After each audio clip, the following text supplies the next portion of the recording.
तो हरे दुवरिया नजरिया तो फेर दे तुमाई, फेर दे तुमाई तनी, फेर दे तुमाई, फेर दे तुमाई तनी, फेर दे तुमाई। छाइल बाट दुख के बदरिया नजरिया तो फेर दे तुमाई। आइल बाट तो हरे दुवरिया नजरिया तो फेर दे तुमाई।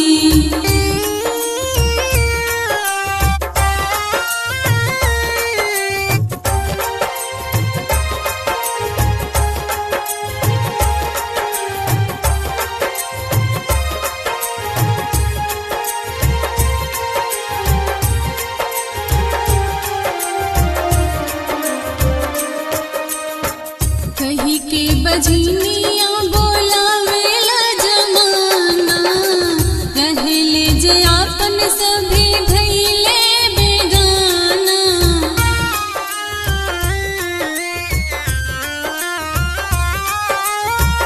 कही के बजनिया बोलावेला जमाना, रहले जे आपन सभी भइले बेगाना। सूझे नाही कवनो डगरिया नजरिया तो फेर दे तुमाई। आइल बाट तो हरे दुवरिया नजरिया तो फेर दे तुमाई।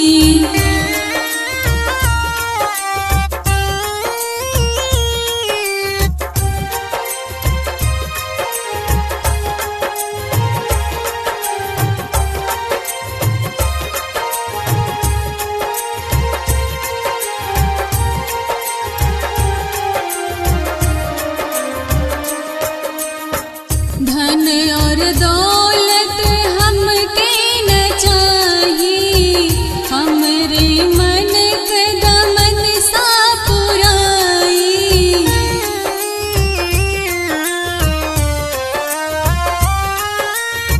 धन और दौलत हमके न चाहिए, हमरे मन कदमन सा पुराई।